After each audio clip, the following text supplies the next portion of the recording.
seen a lot of very neutral makeup, kind of going back to the idea of naturals.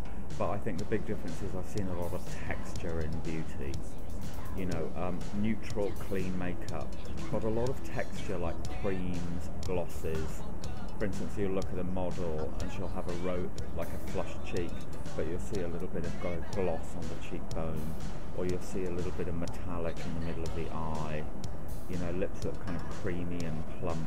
It's a very three-dimensional image. It's almost women now, when they wear makeup, they want to create something that has a glow to it. It's not a flat image.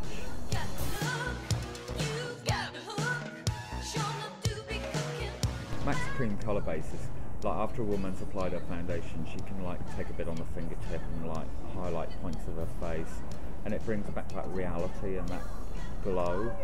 You know, almost that three-dimensional freshness to the face.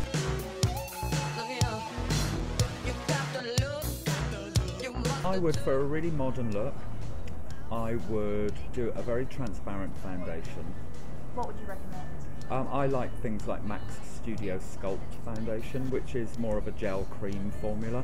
It was probably the latest technology that MAC have done. It's a kind of liquid foundation, but it picks up light, and underneath that I would apply a primer. I think primers are amazing for women. They anchor foundation to the face, and they take away the need to powder a lot. No, don't do a lot of moisturiser and don't do a lot of primer. Do a fine layer of each, and then do a fine layer of foundation. And that seems to take a long time, but I really don't think it does. And I think a woman can just apply foundation maybe just where she needs it. Yeah. Because the primer does a lot of work. It tightens pores and lifts skin. And in terms of features, keep it really simple. Choose two. Maybe do, you know, a good layer of mascara, woman's best friend. You know, maybe go for a sort of almost a bone colour eyeshadow. I love MAC's paint pots. They're gorgeous, aren't they? Yeah, they're cream shadows, but with long wear.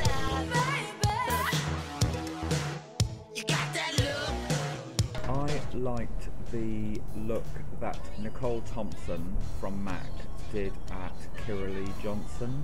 That was gorgeous. Beautiful. It was actually, the tones reminded me of the tones you see in suede.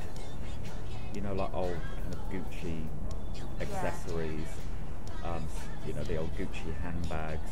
There was almost a very paprika lip played off against a kind of more of a pink cheek with a gloss. And the eye almost had like a soft ivory and a little bit of rust red in it. It almost kind of reminded me of that kind of global woman. Yeah. It almost had a very Moroccan spice market feel to it. Yeah. But it was done in this very ultra modern way.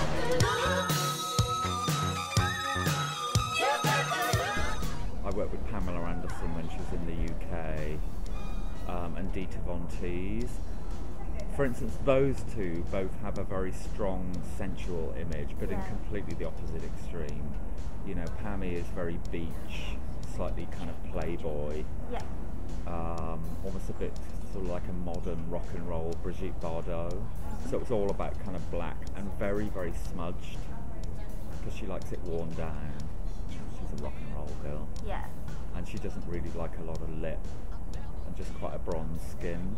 Dita is that kind of, you know, more porcelain, more matte, almost inspired by the 1940s. All about perfection, you know, the perfect red matte lip, the perfectly lined eyes, yeah. You know, and I've worked with people like Sienna Miller, who I love.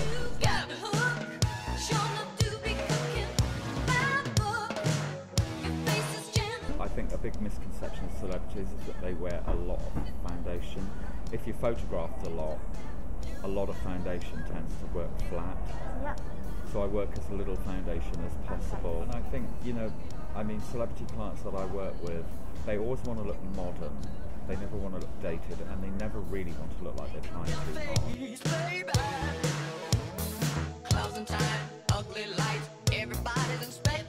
Well, I've learned a lot about shapes. I've learned that if you comb up eyebrows, you can actually give the eye a lift. Yep. You know, I've learned to pop like light concealer in here to really draw out the eyes. Women sometimes put too much concealer underneath. They don't put any through here.